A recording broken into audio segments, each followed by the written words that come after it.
Hey guys, Toby Mathis here, and today we're going to go over the 3 reasons that the wealthy use LLCs in Wyoming, specifically Wyoming LLCs, and how you could actually do the same thing. And so I'm going to break it into 3 areas, and let's jump right on in. Number 1, and this is the big one. The reason most people use Wyoming is for privacy. And that is because Wyoming, unlike a lot of states, does not require that you list out the members or the managers of the organization. In fact, you can pretty much stay completely anonymous behind a Wyoming LLC if you want to, if you use a company like ours to act as your registered agent, to provide you with an office and everything else. The owners of the LLC, also known as members, are not listed. They're not required to be listed. You could do it, but we don't advise it, especially when you're using it for asset protection. So why would a wealthy person care whether their name's out there in the public record? And I'll tell you, it's because they don't like the target on their back that comes along with being wealthy. I've talked about this many, many times on this channel, and over the years, been doing this for over 27 years, working in the realm of tax and asset protection. And plaintiff lawyers, the people that are suing and represent people who are filing claims, like deep pockets, and they like to be able to see what they're going to be able to get before they file an action.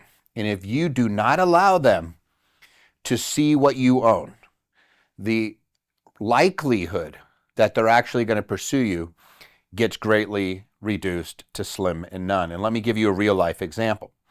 I have a client in a very litigious state. I won't say which state it is, but it's very easy to sue people there. And she has a business. And it was part of a real estate transaction where they could sue multiple parties that were at even, basically very, very loosely involved, no direct liability.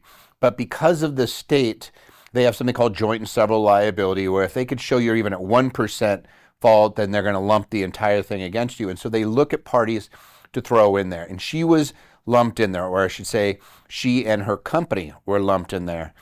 And after they did their investigation, they told her lawyer she doesn't have anything, so we're going to dismiss her. Literally. Hey, we didn't see anything. We didn't see anything that we can recover against, so we're going to go ahead and dismiss your client. And that's exactly what happened. And she was released before the thing even got really rolling, simply because she did not appear to have assets. Now, here's the rub.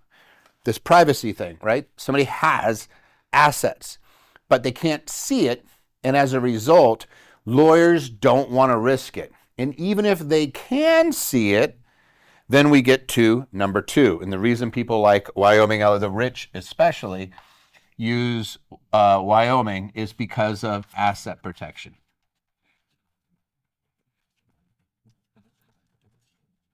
And specifically, something called charging order protections.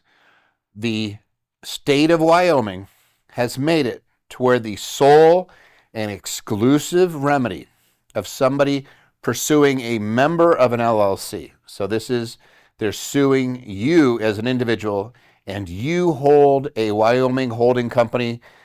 Typically speaking, let's say that you have a holding company here. We'll just call it a Wyoming, and I'm just going to put holding. That LLC generally is going to have other LLCs underneath it that own things like real estate, maybe even some stocks, right? Maybe, probably not, I probably would want that over here on its own, but you get the picture. It has other holdings. And what happens is the person out here gets sued in their business or as an individual.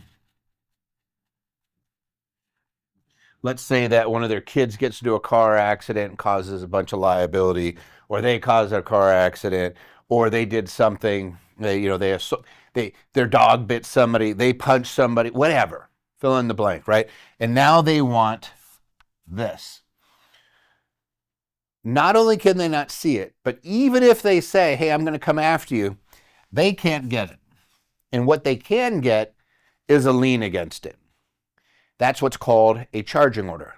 So the sole and exclusive remedy of somebody coming after this person, the owner, or whoever owns that LLC, so it could be a bunch of individuals, it could be their living trust, whatever. The sole and exclusive remedy is a lien against that entity. They can't take over management of it. They can't get control. They can't force a liquidation. If somebody decides to distribute profits, they could be standing in line. And as a result, people don't really want that. There's no way to get paid. They could be sitting there forever just, all right, I have a lien. That's great. I hope that they pay. I hope that they don't have lawyers that are going to show them other ways to move monies, right? Oh, shoot. Let's just hope and pray. Let's spend $250,000 suing them under the hope and prayer that we're able to get something. That's not what lawyers do.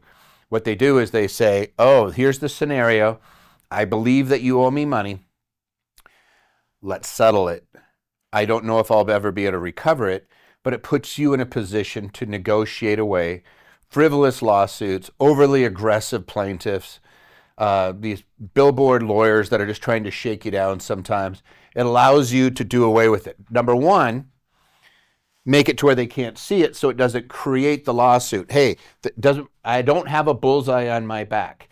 Number two, even if I have liability against me, it makes it so they can't take it. It keeps your assets, you, separate from your assets. And that's actually the old addict is don't own anything, control everything. So individually, don't own anything. Like over here, maybe you have your house, your car, likely in a living trust, and then all your assets, all your brokerage accounts, your real estate, your investments, your syndications, your bonds, everything else is living over here on this side.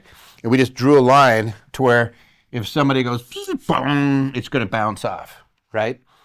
Same is true, by the way, down here. Let's say that we have LLCs. I'm going to make this into real estate because I'd probably keep my cash in a separate Wyoming LLC.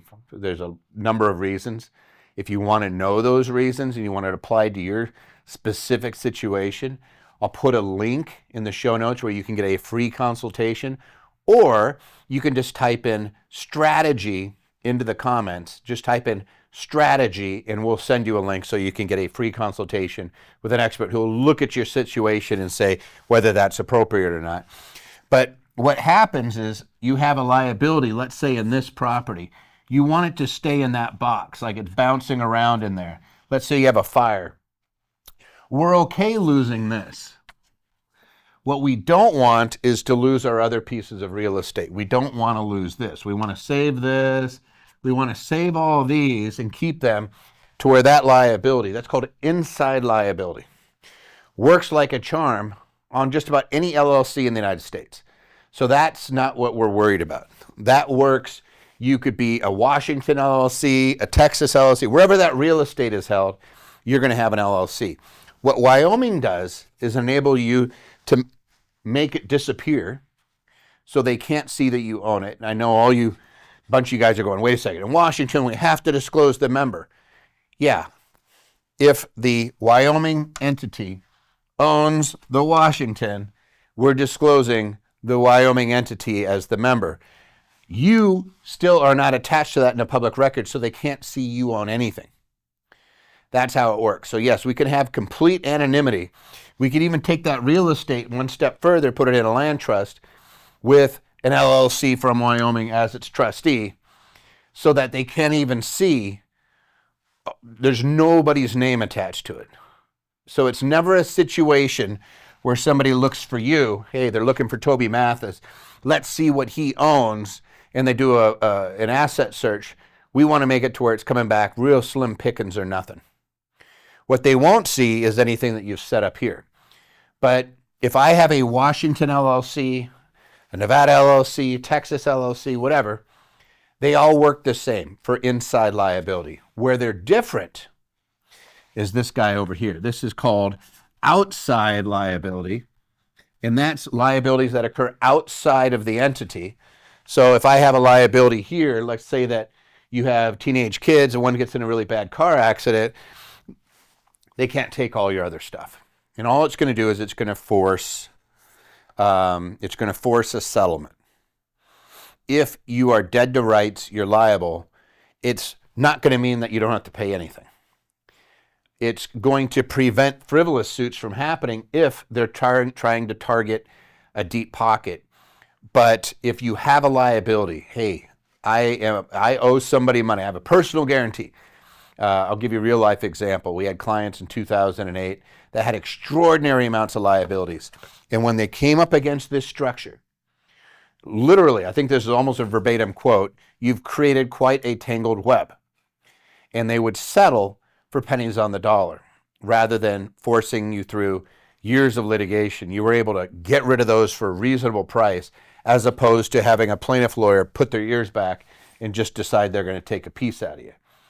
Now, the last thing that we want to talk about is the cost. And I'm just going to say, we'll just call that cost. The filing fees are really low in Wyoming, like $100 and less, $50 a year. You have a registered agent. You have an office suite that you're going to need to have if you want to put this structure together.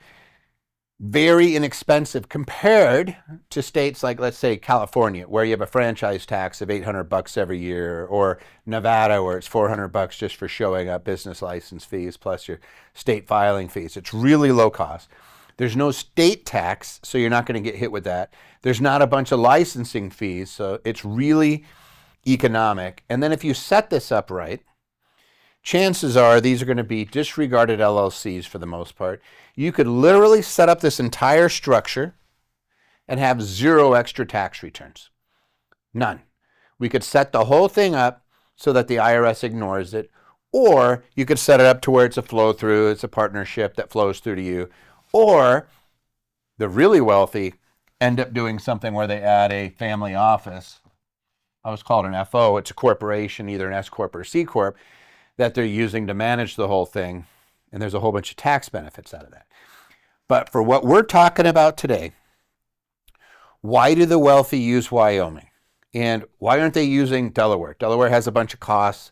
It's great if you are a shareholder or a member and you want to sue the heck out of the company for something.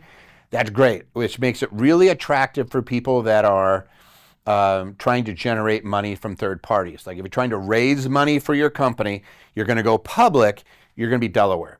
If you are, hey, I want to keep my stuff private, I'm not dealing with third parties, I don't want anybody to know what's going on, then you're using Wyoming. There's a flip side of it, right? Wyoming is the best jurisdiction, in my opinion, for doing this exact structure, for keeping your affairs private, inexpensively, without a whole bunch of added compliance cost, and it works. We know it works because we've been doing it for 27 years, and other people older than me have been using it even longer.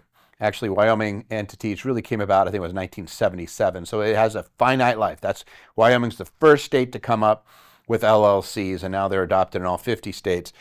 But we have a history that we can watch, and then we know how it works by watching with our clients. And there's nothing, in my experience, that works quite as well as just keeping your name out of the public record. Now, question that I know a lot of you guys are going to ask, because there's the new Corporate Transparency Act, the beneficial ownership information filing with FinCEN. And that's going to destroy my anonymity. That's not a public record. CTA is just like your tax return. It's protected. It's not going to be something that anybody can go pull up and look at. It just lets the feds know. And frankly, they already know, because when you do your tax information, you're giving a responsible party, even when you request the employer identification number of that LLC. So, it's not going to affect this structure, the CTA. What works from a practical standpoint, getting your name out of the public record, having it in a state where even if you have a liability, it's very difficult for the party to collect. Even if they win their lawsuit, they may never get paid.